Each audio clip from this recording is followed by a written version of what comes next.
Hi, everybody. Welcome to Conversations with Calvin, We the Species. Chronologically, it's just past the first week in August, and there are interviews, and there are interviews, and there are commonalities when I reach out into the world and find commonalities, and having met John Petrelli, and the universe brought us together, and however the universe works, it brought us together. John has been a fitness coach, physical nutritionist, and stuff for 30 years, and he's written, which is amazing, Confessions of a Hollywood Trainer, with actually a foreword by Sebastian Maniscalco, and it's a bestseller, and it's on Amazon, and I'll be holding this up throughout. And John and I, we've been talking for a couple of hours in the last couple of weeks. The whatever he does, I'm such a fan and believer, because I'm just a poster boy for the basic ingredients of John Petrelli's journey of exercise and health and mind control, all this stuff. Because I'm functioning better now than I ever have in my life, and I'm actually approaching that octogenarian status. But this is a special interview. Before I got to do my own commercial, because and this is real fast. There's a Tortoise in My Hair, A Journey to Spirit. It's a novel. It's mine, and it's coming out in a month. Watch for it. And that's a sneaker, by the way, on the Jersey Shore jetty. Go take a look at it. It's my sneaker on the Jersey Shore jetty. It's really a journey of a character named Cameron Simmons through his life. And what's interesting, I just said it to John, what's interesting is this character had a hard life. You had a hard life, and let's start talking about that. So I'm done with my monologue. Take it away, a little bow, and some of your early journey, John, which is kind of haunting. Man, I can't thank you first off, Calvin. As you said, we talked a little bit beforehand, a little bit more than a little bit. And I feel blessed to be on here. You provide a platform for these stories to take life and get out there and breathe breath into possibly somebody that is experiencing something similar and they can relate to it. And I'm all about helping as many people as possible. And we talk about this, if we help one person on this, it's through your grace that we're able to have this platform. And maybe somebody sees this a month from now or a year from now or whenever, and they're in a place where they need to hear it. And it's an honor for me to be on here and take the time to do this and share that with you. So I really appreciate that, and appreciate what you're doing. Thank you. You're welcome, buddy. And you talked about commonalities. I feel like in life in general, there's not a lot that separates us. Before we get into specifics, we have so many commonalities as human beings. And I feel like today's society, we may be more with technology projecting what our differences are. And we have so many common threads that bind us as human beings: love, wanting to be loved, wanting to achieve something, wanting to have our voice heard. And I feel like if we can focus on those things, then, everybody's life and experience will be enhanced. You talked about my background, and I think before I get into the foreground of what's happening today, it's important to understand where my roots are, because I really want people to understand that, yes, our stories are all unique, but we do have a common thread. And if I can achieve the things I've achieved, whether you think they're great or not great, whatever, imagine what you can achieve out there as a listener. Imagine the things that you can accomplish as an individual, pairing up with people like-minded, people that are going to hold you to high regard and hold you to a high standard. So as a kid, first generation Italian American. My parents were born in Italy. My mom was born in Naples. My dad was born in southern Italy in a place called Bari.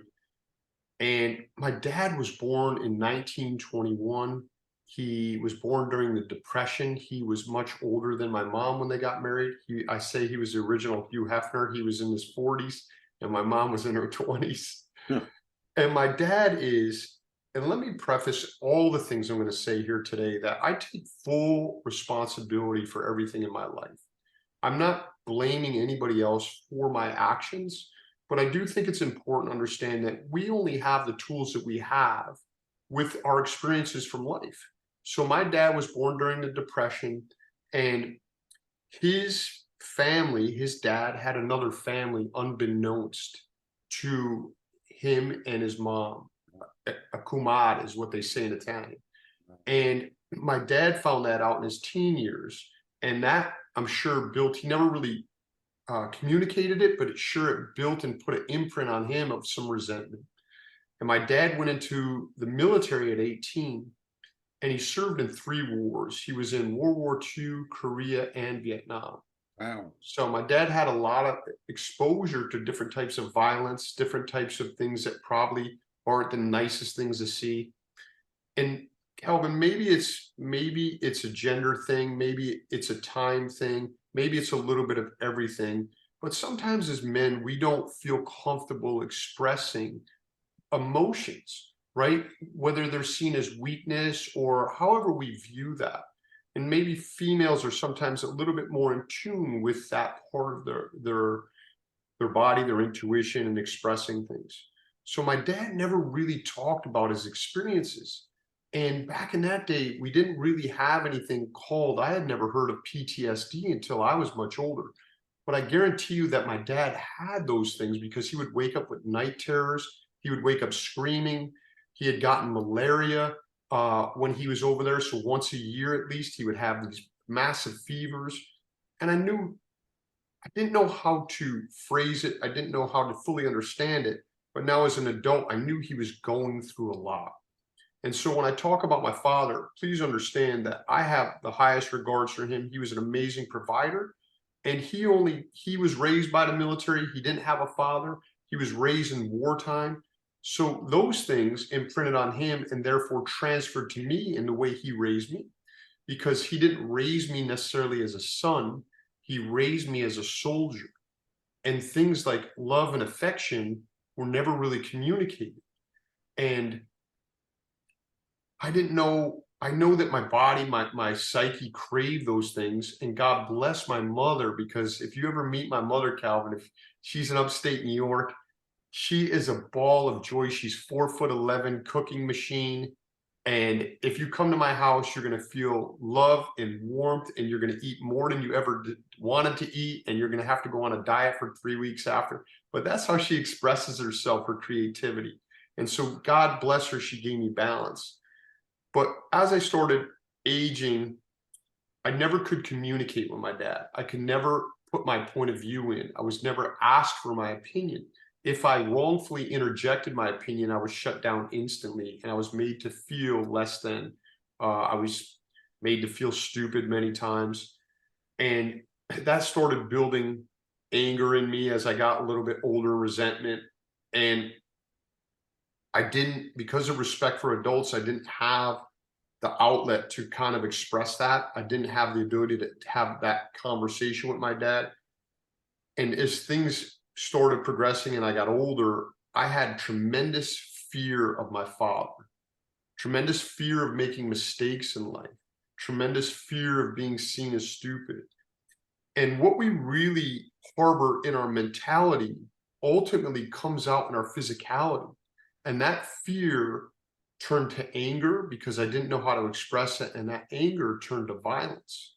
So as I started getting older, that violence spilled out into the streets, and I had some pivotal things that really shaped my life and changed my life.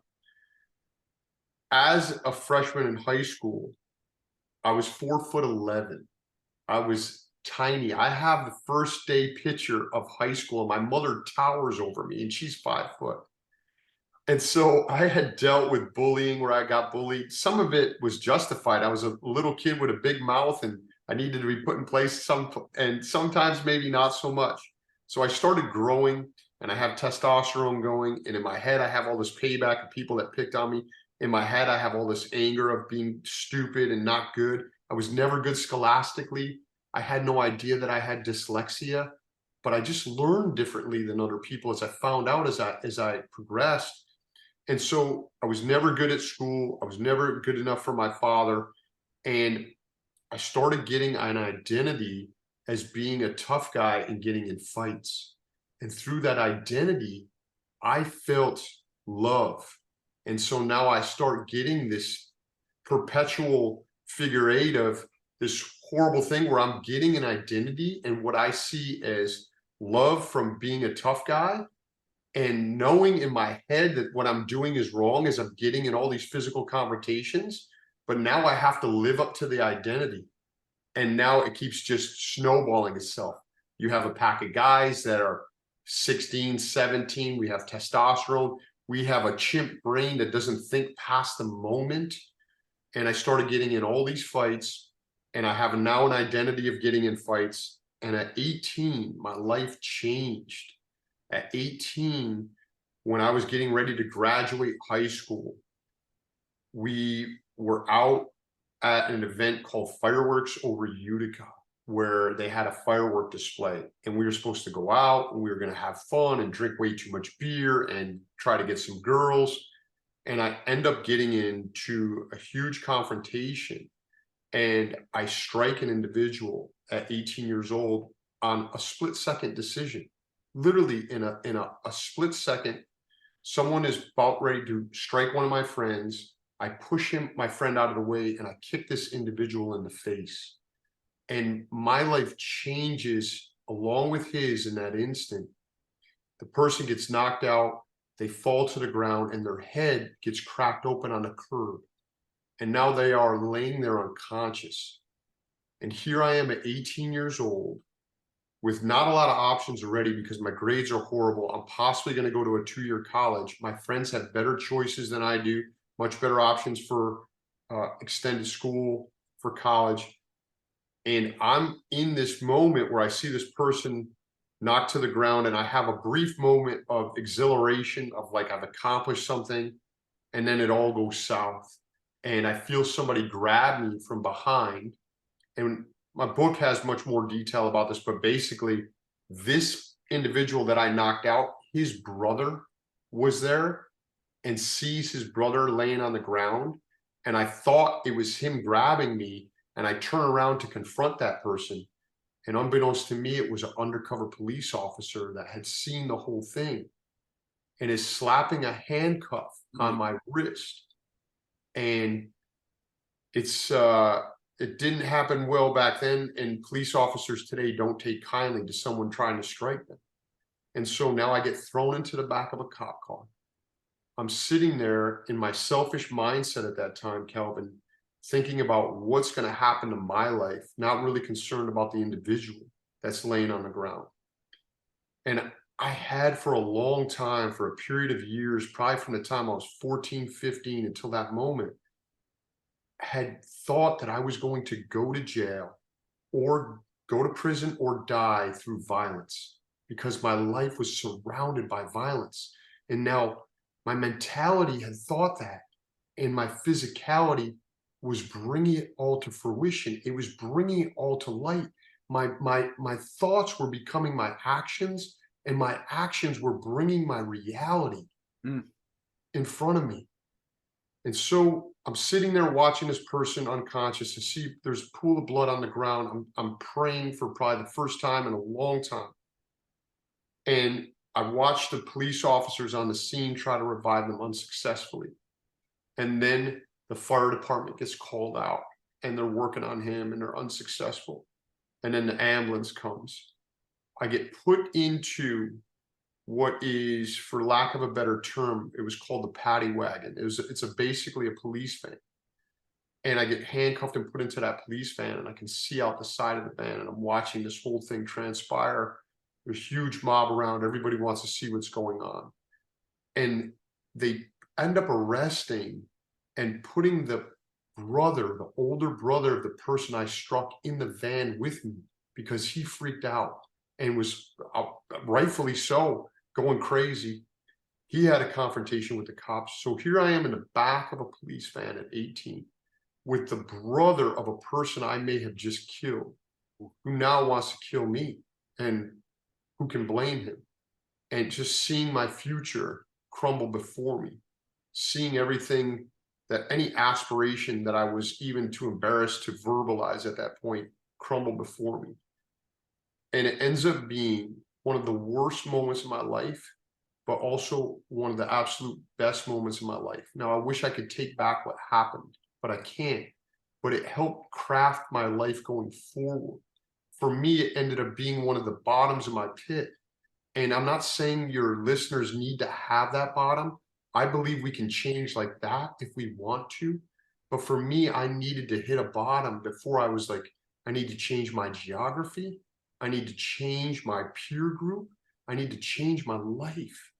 And at that moment, I didn't know exactly what the change was going to be, but I knew it couldn't be on the path that I was on.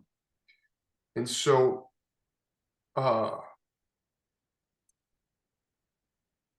it's tough. I still harbor a lot of shame from what happened, right? And I feel horrible because my life is about helping individuals now. And I never want to harm individuals. But like I said, I can't take those moments back. And I can only move forward with what I've lived through, and only move forward and try to 10x good over things that I did that weren't good. So I worked my way through the court system, and thankfully, by the grace of God, that individual lives.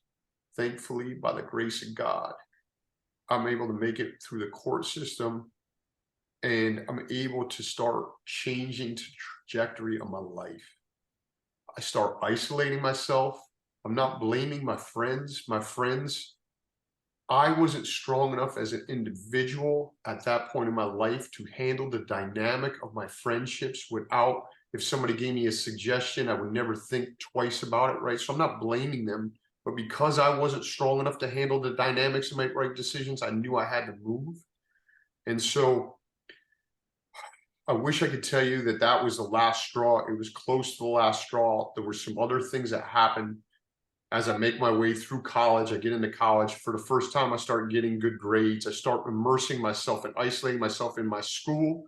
I start isolating myself in work. I start isolating myself into my physicality, the gym. And I start hiding away in those areas. And I do my best to stay out of trouble. I was definitely not an angel. There was one more incident that happened that was the final straw for me, where we got into another fight, and not far from the original fight, and somebody that was known for carrying a weapon, a gun, after the fight, out loud to everybody declared that he was going to kill me. And I basically went into hiding for a couple-week period. I had $500 to my name, and I purchased an airline ticket, and I made a call to a friend that lived in California. God bless his soul. His name's Daryl Hagan.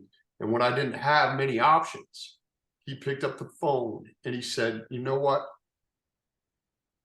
I don't have a place for you to stay, but you can sleep on my floor. And he gave me the opening to come and stay at his uncle's house. And his uncle's name was Jimmy Treen. And he changed my life. And man, I mean, there's so much in there that I didn't cover, but at 20 and a half years old, I packed my bags, I had $500, bought a ticket, and my parents took me to the airport, not even knowing what was going on. They knew that I was angry all the time. They knew that I wanted to change my life, but didn't know the insight. My dad did, because we went to court together and everything, and hid it from my mom. And for the first time, my parents took me to the airport, and that was the first time I'd ever heard my dad said, son, I love you, at the airport. Wow. And he gave me a hug. Wow. And I got on a plane to change my life. And I felt a bag of bricks drop off of me as I left my neighborhood, as I went to try for a new future of not taking from society, not being the problem, but being part of the solution of helping people. And I can tell you, it was a pivotal thing where I got into training, and I went into it thinking I was going to help people. But in reality, brother, what happened was they helped me. As I saw them and I focused my energies on helping people on their journey of health, of wellness, my life changed and I started healing from the inside out, not having to have this persona of being a tough guy, letting some of the baggage go, and really trying to craft what was inside of me and let it come out without embarrassment. Wow. Dude, that's a lot. I know. I let a lot. Yeah, that is a lot. Sorry, I was No, rambling no, there. hey, listen, just to remind folks, Confessions of a Hollywood Trainer, that's some of that stuff is in there. Wow. So, the chemistry with us and the journey stuff, I so feel and identify. It's funny, the whole father thing, I had that thing too, and I wrote about it, the father thing. Anyway, so at some point you arrive in Austin, Texas, and you now have you've been for like 30 years a fitness trainer, correct? Yes, sir. Okay. And along the way, from it sometimes I think, because I've lived so much of this myself, these low points, I call them nadirs. The nadir of life is the lowest point of life. I've had a couple of those myself, but that makes you just better, because you know where you were and you know what you've done, and you're grateful because you've had the opportunity to regenerate, to start a whole new life, to recognize about helping people. And I said it actually it comes from, I think, the Quran, and maybe the Bible. He or she who helps, he or she who saves a life saves the world. So you're saving the world in what you do. Yeah. So you've worked with some of the huge names in entertainment, music. It's been a great experience. How does that come about? And we can tie in Sebastian Maniscalco, because Sure. you're on the road with him. Yeah. So there's a long time from where I started being a trainer, and I had aspirations of doing this. And I think it's important because maybe there's a young gentleman or lady out there that is like, man, they're so far away from where I think I want to be, or I'm so far away from where my goal is.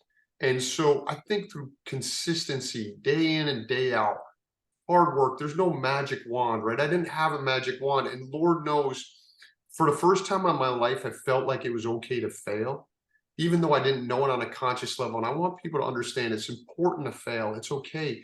There's no failure. You're just getting feedback, right? Of which way you need to re-navigate this thing. You're getting in data and intel, and we're crafting it. So if you're out there and you feel like, hey, I've failed, or I failed in the past, we're not defined by one moment in our life. Sometimes we can allow one major moment to define us, but you're not that moment. You're you right now, and you're moving forward, and you're in the present. It's huge. So I went out, I moved to California in 1993, I think it was.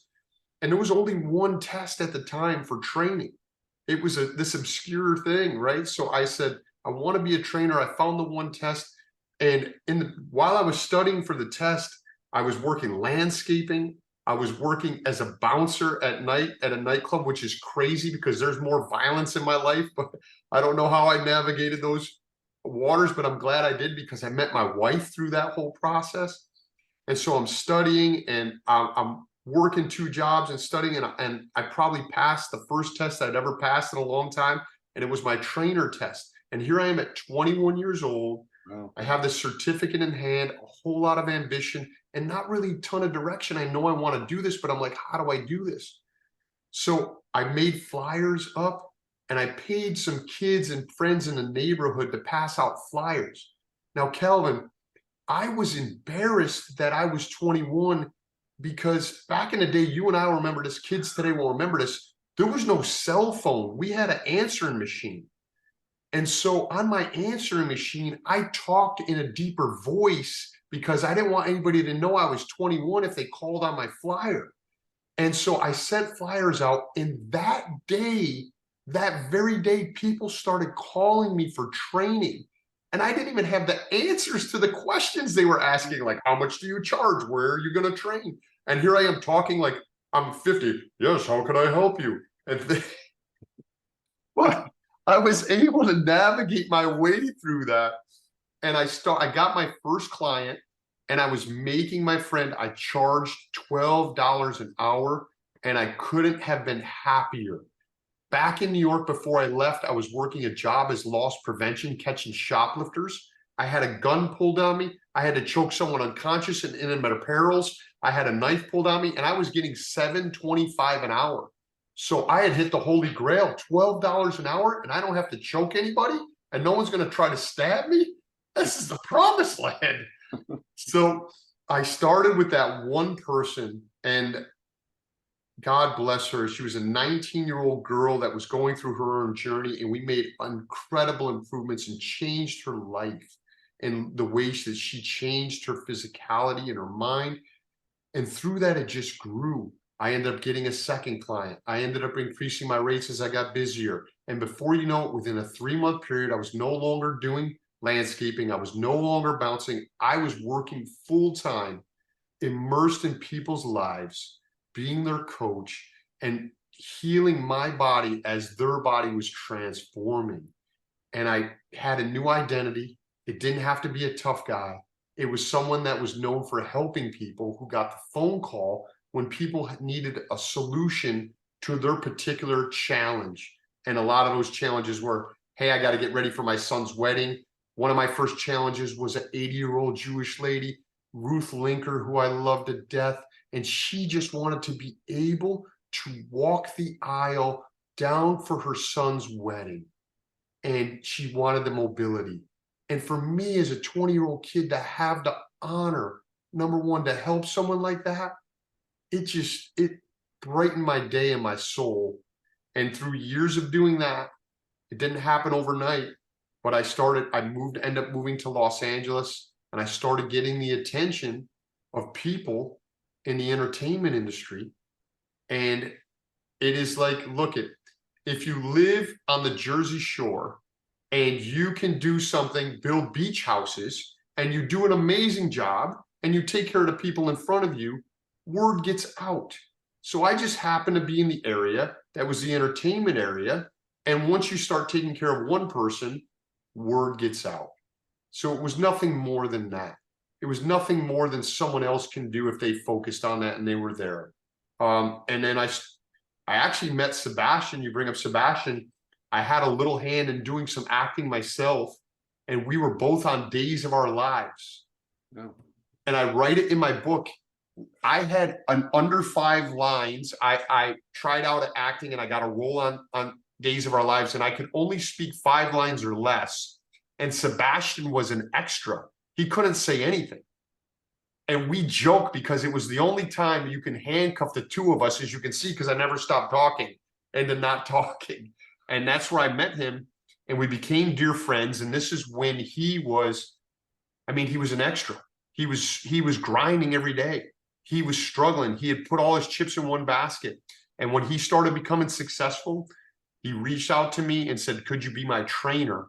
Because he saw the value in being healthy when your appearance is your business card.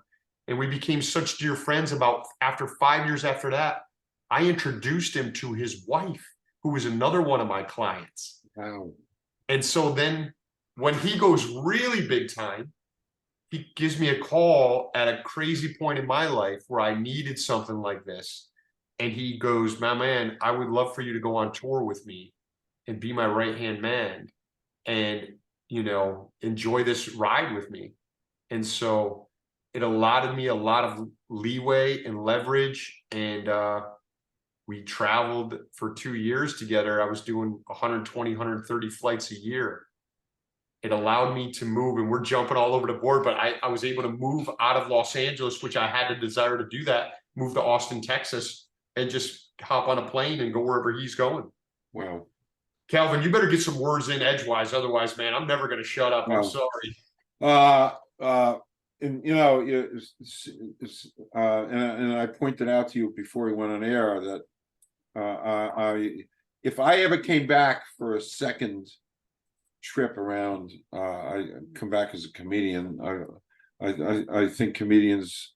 So I have that vinyl album of Lenny Bruce behind me, Mm-hmm. and he's kind of like the godfather of modern day comedians. You know, Sebastian, of course, but you know, even going way back to Richard Pryor and George Carlin, and I just discovered Lenny Bruce in the '70s, and eventually became friends with his daughter, which was such a full circle of life. But the whole comedian thing, I'm so enamored. I just love comedians, and I've been listening to Sebastian, who's just simply amazing, so unique, so unique. Maybe he'll see this show. That'd be great. I Hey, will definitely tell him. tell him, tell him I'm an old comedian guy. So, back to some serious stuff. Everything's going great for you, but then in 2021, you come down with Guillain-Barré syndrome, GBS, and you're completely Yeah. paralyzed except your eyeballs, correct? Yeah, it changed my life. So here I am. My life is defined by my physicality. Whether it's my physicality or helping people increase their physicality.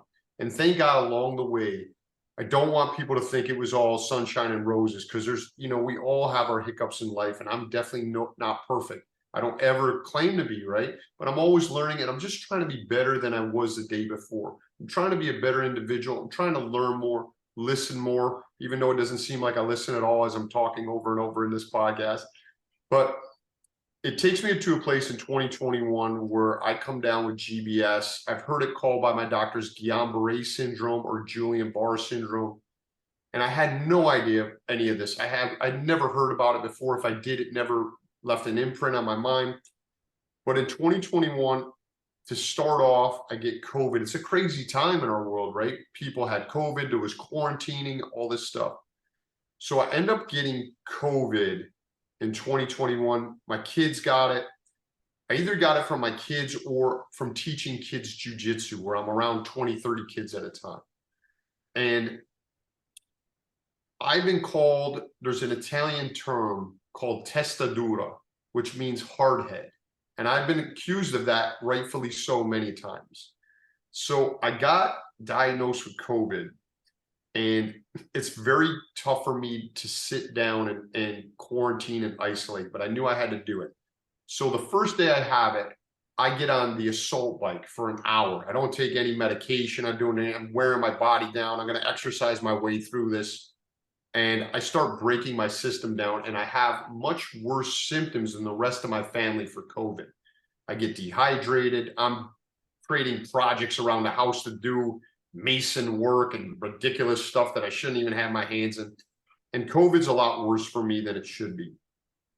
And the reason I bring this up is because the physicians don't know exactly where I got Guillain-Barré syndrome from. They have some hypothesis. So they said I either got it sparked by COVID, or another thing that happened to me right about that time is I had a bacterial infection from a toenail cut I had in jujitsu, where I cut my shin, and I ended up getting cellulitis right around the same time. That is also another way you can get it. The third way you can get it is a vaccine can create this and spark it. Wow. So I go through COVID, and then the next thing you know, my hands start going numb. And I don't verbalize this to anybody. Once again, the male ego, my ego, maybe not so much all men. I don't want to put that on all men. And I don't say anything. And I had gone through COVID. I'm back to work, and I'm going to work, and my hands are numb. Then it starts going to my feet, and my feet, I can't feel my toes. I can't feel my feet. And here I am every day going 10 to 12 hours of work. It gets so bad, I get to a point where at nighttime at 2 or 3 o'clock in the morning, my feet are aching so much that I have to take ice baths to relieve the pain. So I get up in the middle of the night, I get up at 3 o'clock in the morning, I take an ice bath, and then I go back to sleep, and then I get up at 6 o'clock or 5 o'clock for work, whatever time. So after about a week of this, I tell my wife, I said, listen, I don't want to scare you, but I can't feel my feet for the last week. I can't feel my hands. And as of the last couple of days, my urinary stream has disappeared. I can hardly pee, and my vision is blurry. I can't see great. So I tell her, I said, when I get home from work tonight, we're going to go to maybe see a doctor. And God bless my wife. She balances me out. She is the yin to my yang. She goes, Calvin, my wife Cheyenne goes, no, you're not going to work. We're going to go to urgent care and get checked out. And if you don't go to urgent care, you're going to go to the emergency room because she's going to put me in the emergency room, right? Because she's going to kick my ass.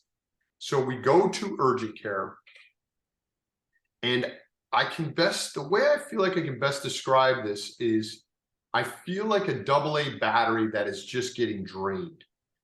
I'm starting to now have trouble walking as we get to urgent care. I'm having trouble shaking someone's hand. They run some basic tests on me, draw some blood. I'm not squeamish. I don't faint normally, but I faint in there when they draw blood. I go unconscious. They start doing some other things. I've lost now my reflexes in my knees. When they give you the reflex and they put the little hammer to your knee, I don't feel anything. So the physician, God bless him, he's very smart. He goes, listen, I don't want to scare you, but we think you might have an autoimmune disorder, either MS, multiple sclerosis, or GBS. We don't have the ability to test you here. I would like for you to go to the local hospital, which is right down the street. They have an emergency room. We're going to call ahead. We want you to go there. And then what they're going to need to do is take a spinal tap and draw the fluid out of your spine to test for a protein and see if you do have MS or you have GBS. So we go down. I'm getting weaker and weaker. They have to wheelchair me now. There's a guy that was standing in the morning having trouble peeing, and now I'm in a wheelchair. They wheelchair me in to the ER. And they take me back and they do a spinal tap on me and they draw the fluid from my spine. And when we get back from the test, they tell me it is going to be about an hour for you to get the results, for us to get the results of this. I live right down the street from the hospital. They said to me, you have the choice. You can go home if you feel more comfortable. And I don't feel that comfortable in hospitals. My dad died of cancer. I spent a month in the hospital with him, sleeping there while he was going through that.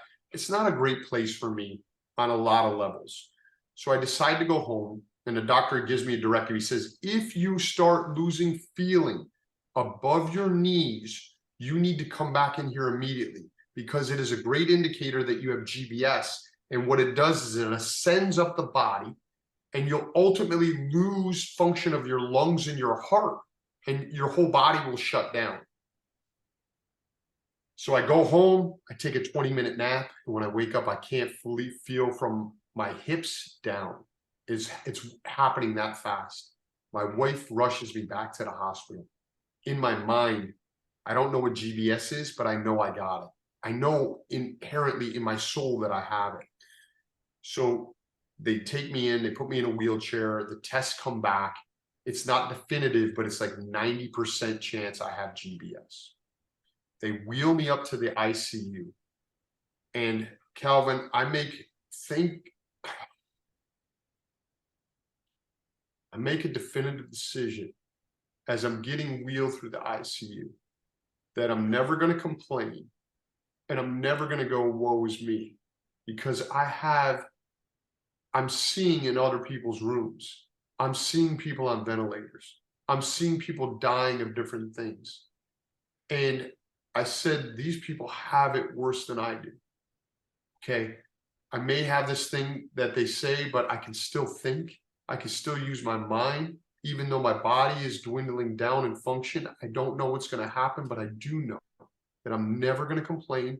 I'm never going to give up, and I'm going to inherently find a way out of here using my mentality. So they wheel me into isolation in the ICU, and they put me in isolation. And a lot of things happen. I'm in the ICU and I'm getting weaker and weaker, to the point where, as you had said, I can only start turning my eyeballs at one point. The doctor enters the room And I go from being able to turn my neck to being able to just move my eyes. I can't shake hands anymore. And they start administering different medication. I don't want to take away from Western medicine. I believe in it. It has its place. I'm grateful for my doctors, my nurses, everybody that was there.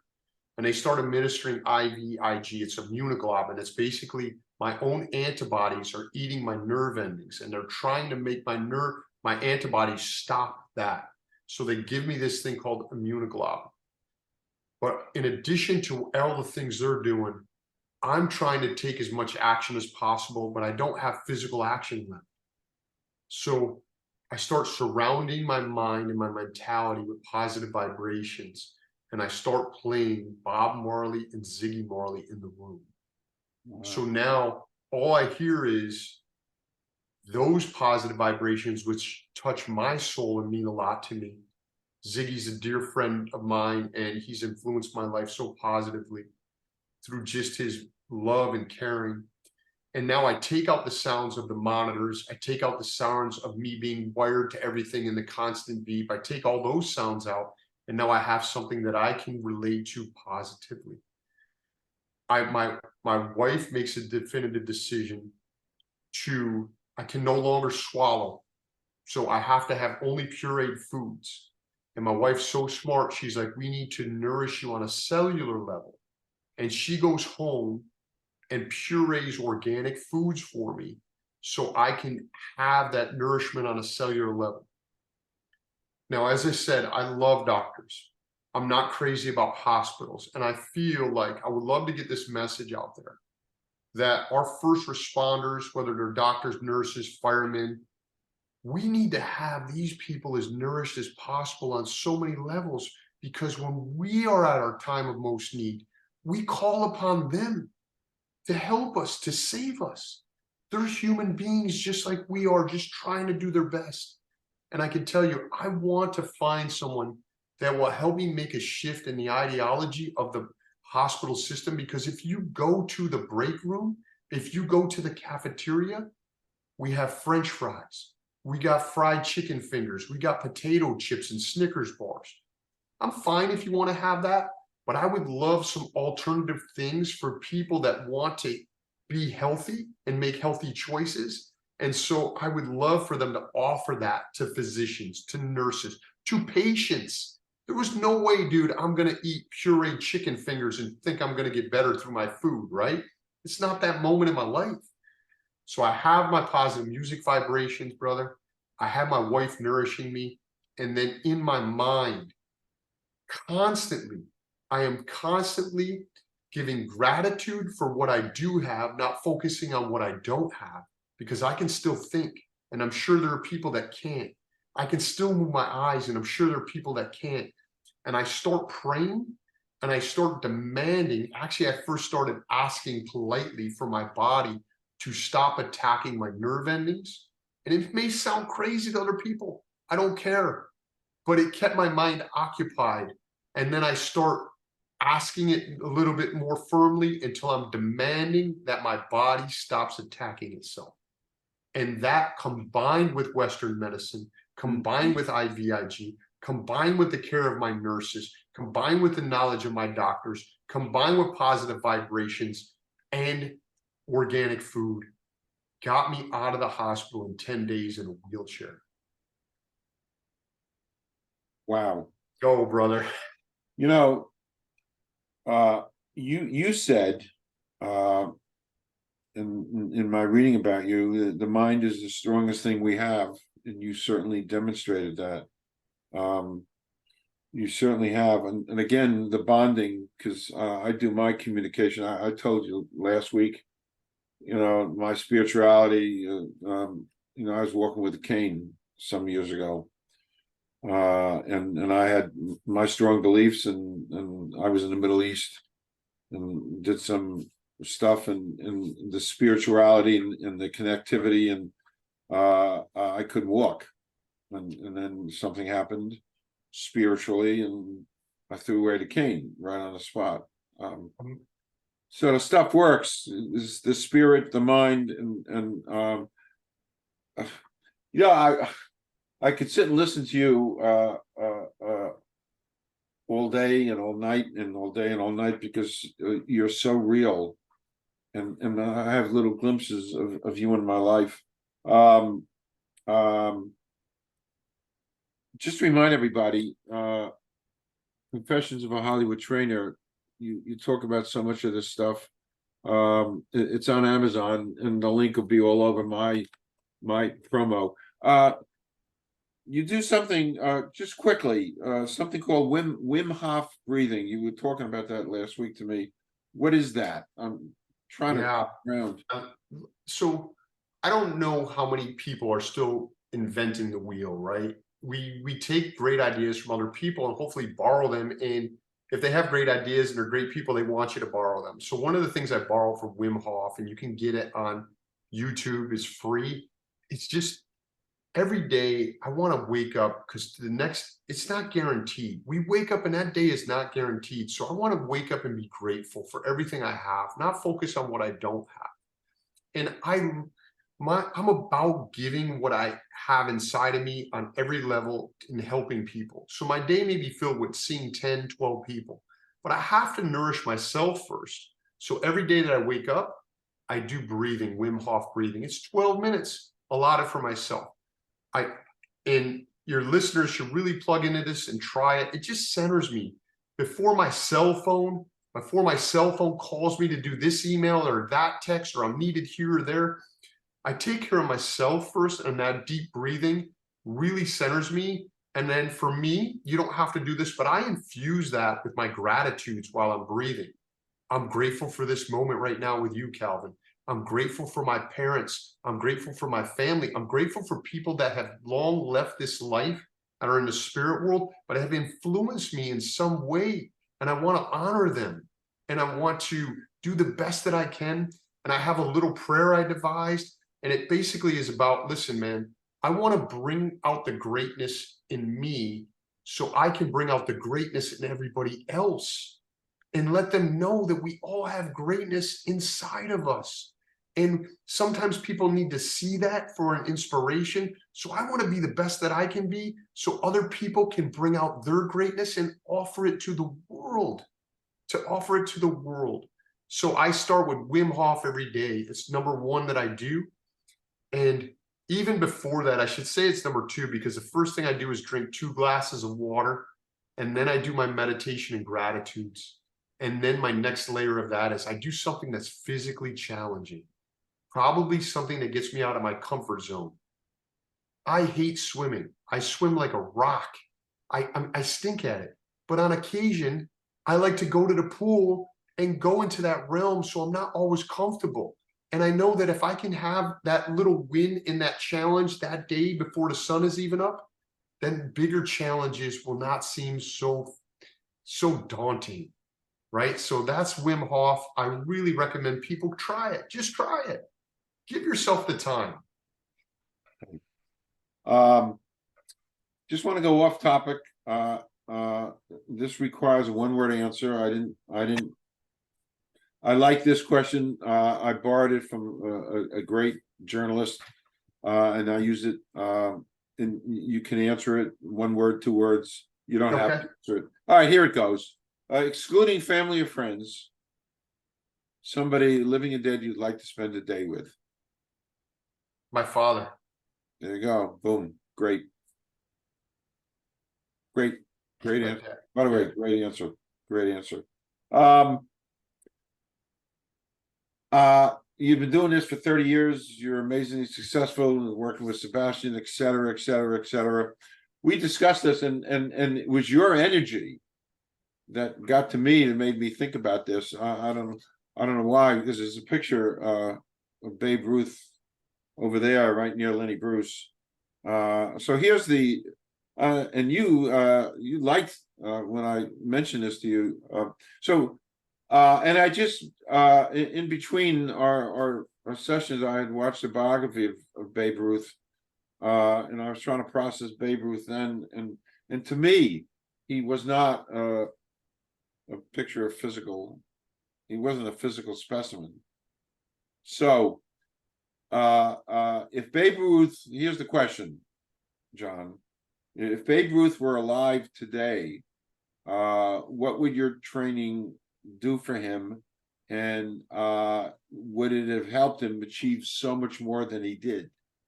Hmm. You made me really think. I've never heard of a question like this, and I love it because it comes It's a from great left field question. and it makes me access a different part of my brain.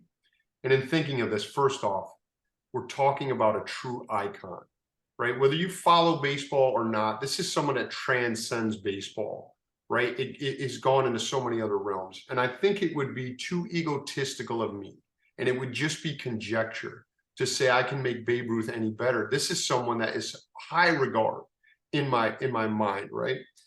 My 9-year-old son Rocco is a huge baseball fan, and like Babe Ruth means it's so wild, right? He means so much to you. You're a little bit of a different generation than I am. It means so much to me, and my son's 9 years old, so it's gone through all that. Who can say they've touched that many people, right? That many through a sport.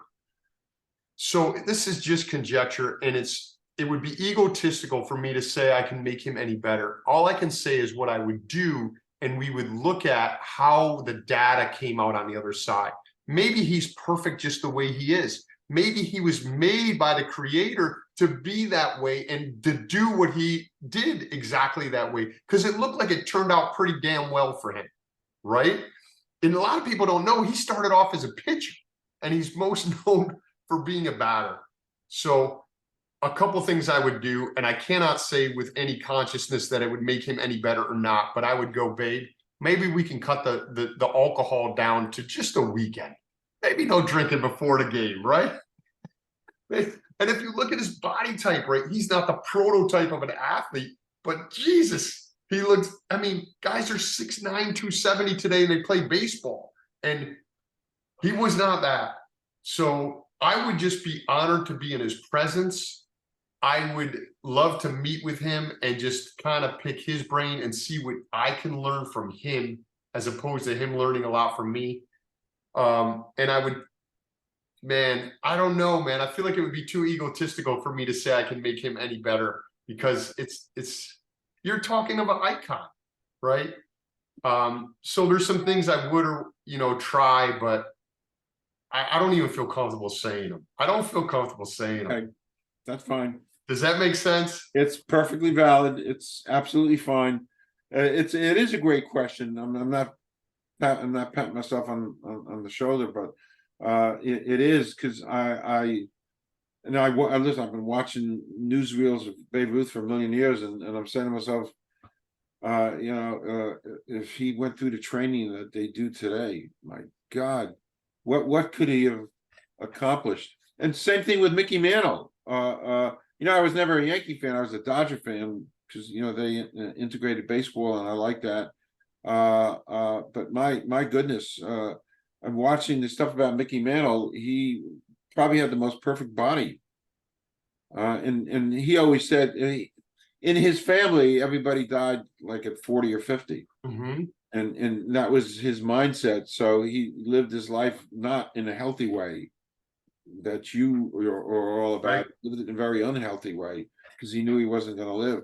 And then finally, when he was starting to live, he said something very famous: if I would have known I was going to live this long, I would have taken better care of myself.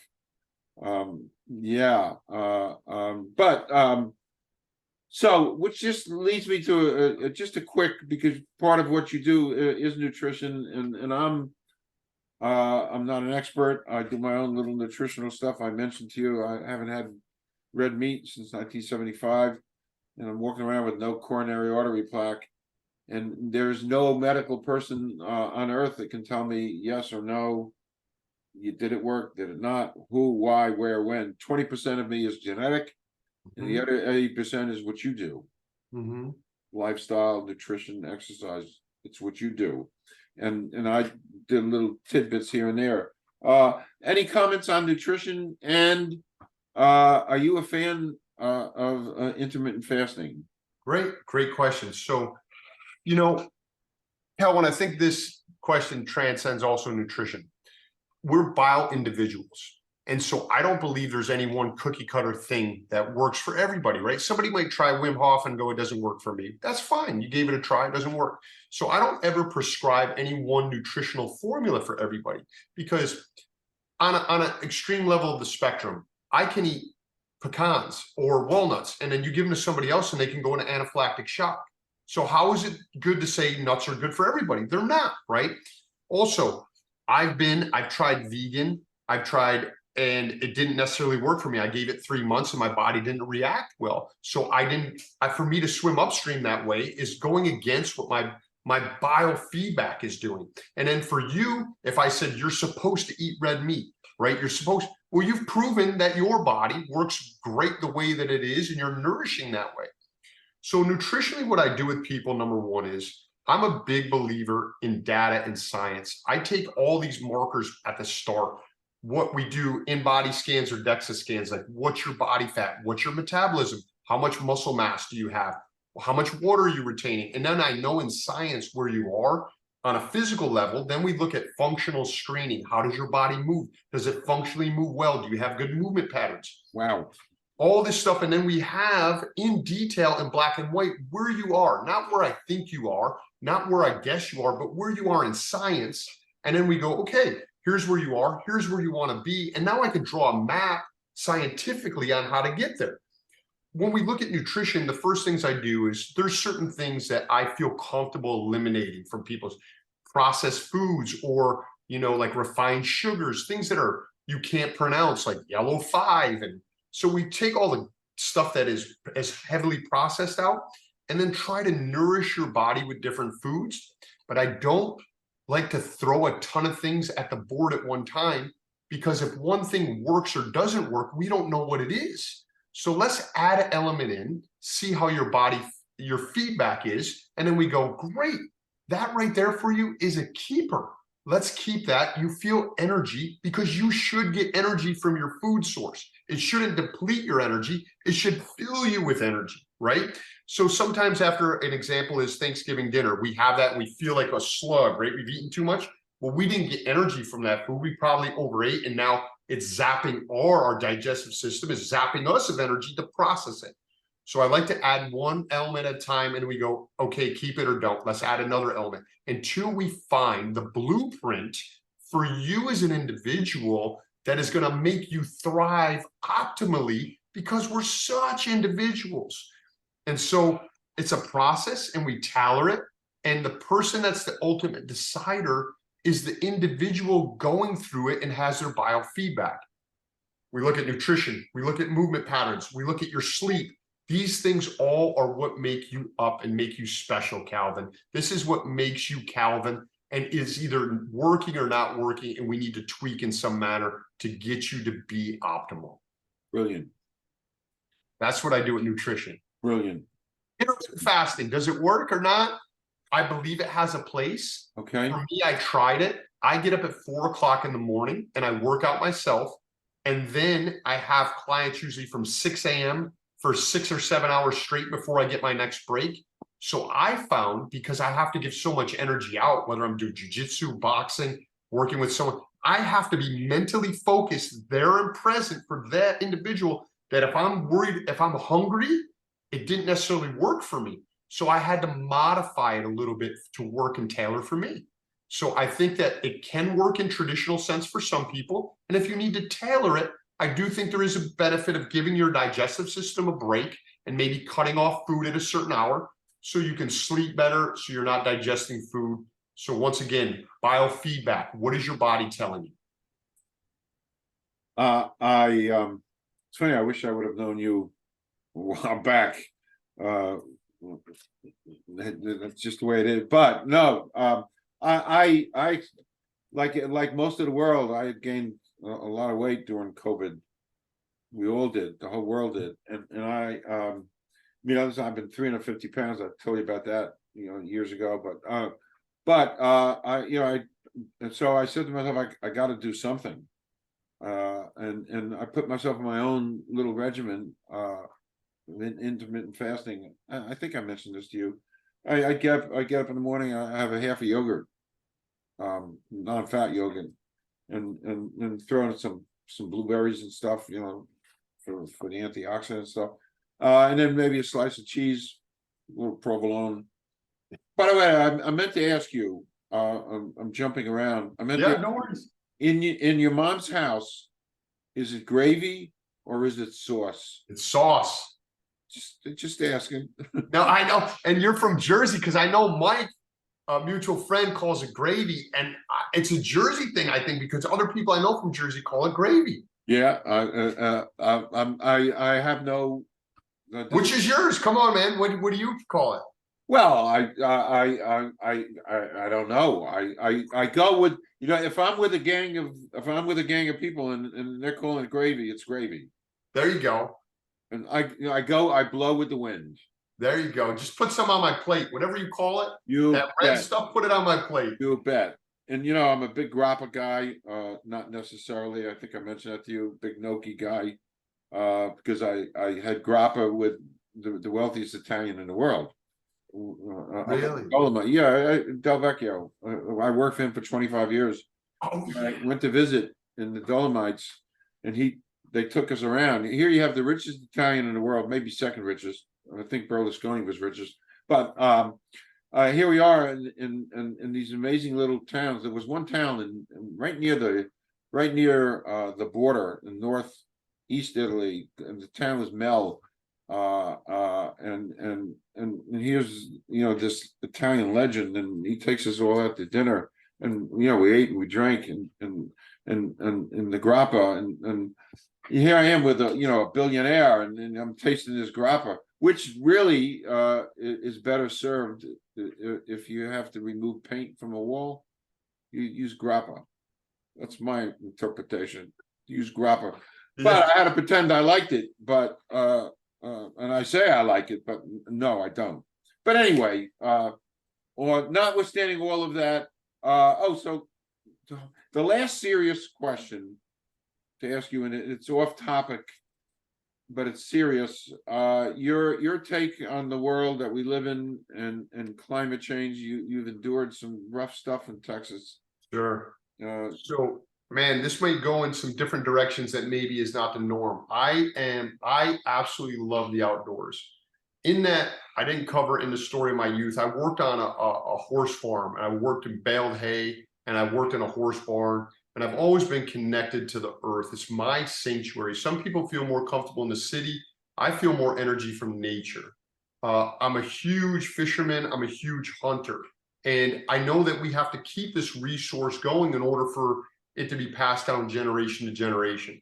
Now, the meat that I eat is probably, I just came from Alaska. We caught 200 pounds of salmon and halibut. And I go hunting, and I harvest and process my own food. I process my own meat. I'm not expecting everybody to do that. It's not easy, but I use one arrow or one bullet and kill one animal. I give thanks. I process it. I have used the fur from the deer to make flies to go fishing. So I give respect. I understand nature. I understand the cycle and dynamic, and nothing lives forever. And sometimes something has to die in order for other things to live. So I think we need to really respect Mother Nature. We need to pollute as little as possible. We need to be smart about that. We are only given one planet. And I don't know exactly, I don't have the science, the knowledge, or anything behind it, but it does seem our planet is getting hotter. It's hot as Hades right now in Texas. And so we need to do all that we can to take care of that. And I know it can seem daunting because you have other countries that may not follow what we do as individuals, but we can hopefully create momentum by being an example and doing all that you can. I can't control what other people do, but I know I do all I can because I believe that it's so important. It's something we should pass down to our next generations and be smart about it, right? That's my thoughts on it. I try to do all I can. It's a great thought. It's funny. Your philosophy is very much like a Native American. They would only kill whatever they needed to live. Yeah. And they were the ultimate conservationists, and still are. It's funny. You talked about you processed your own. They're growing and it's going to come to market in 4 or 5 years. They're actually growing. I don't know if you heard this, John, but they're growing chicken meat in the test tube. Did you hear that? I did. Yeah. I mean, I'm a flexitarian, so I don't eat red meat, but I do eat chicken and turkey and fish. Sounds like it's a religious thing. No, it's just I'm a flexitarian. I don't eat anything with 4 legs. But I'm trying to process how can you eat something coming from a test tube? But then again, it's great. You don't have to worry about killing animals anymore. I don't know. Anyway, I will not eat the chicken out of a test tube. I know. Hey, and I'm that way too. I'm an old-fashioned guy. You know, I came out of the '60s, and I don't know if I could do that. And as liberal as I am. Last funny, cute question to end this amazing time we spent together. I always like to ask this too, because favorite movies and actors. Yeah, my favorite movie probably of all time. I have a very eclectic thing, but Life is Beautiful is one that with Roberto Benigni that had a huge impact on me. I love the humor in it. I love the theme. I love the seriousness of it. Unbelievable. There's a movie called, and it's very prominent in my book, called The Last Dragon. It's not Enter the Dragon with Bruce Lee. It's The Last Dragon with Bruce Leroy. And I watched that movie 100 times as a kid, and really it got me into martial arts. And if you want to hear something funny, that movie takes place and how my wife met me. So if you read my book, you'll see or hear the book. I do a scene with a guy named Show Enough in there, and it has it. Favorite actors, I would say very much from my Italian roots. I'm a huge De Niro and Pacino fan. Hard to go wrong there. Will Ferrell makes me laugh like crazy. Yeah, those are some of my favorites. Mine too, by the way. Mine too. De Niro, Pacino. You know, I could see him coming out and yelling "Attica, Attica." You're going way back, brother. Yes. Yeah, I go way. Listen, I love it. I do go way back. Yeah. And one of my favorites, well, my favorite is Casablanca. Mm-hmm. Because that made me write my first novel after I watched it. Really? Yeah, I don't know if I ever mentioned that to you. I watched Casablanca 18 years ago for the 50th time. For the 50th time. And you know, Bogart shoots Major Strasser, the bad guy, and then Claude Rains picks up a bottle of Vichy water, which kind of looks like this. It's French mineral water. It's 1942. It's like Perrier. And it was a bad connotation. Vichy meant you're conspiring with the Germans. Throws it in the garbage, and the second it hit the garbage, I grabbed my head. My God! And my wife said, "Are you all right?" I said, "Yeah, there's a novel in my head," and that changed my whole life around. This is a long. It's in here. The whole I'll read it. How I did that. Yeah, the whole.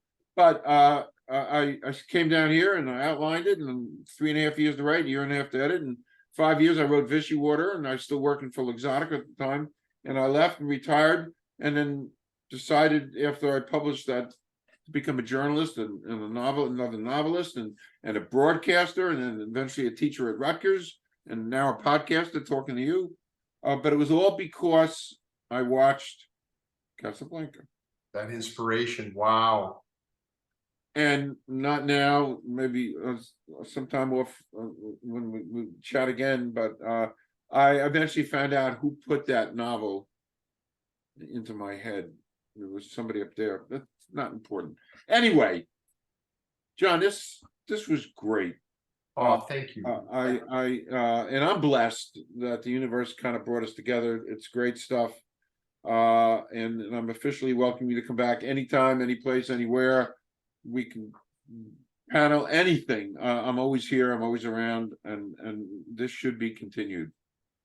Grazie. I agree. Thank you so much for the opportunity. I so appreciate it. And once again, without a platform, the stories die in someone's head. So I appreciate you giving me that opportunity. It's and in the words of Clint Eastwood from one of his Dirty Harry movies, you made my day.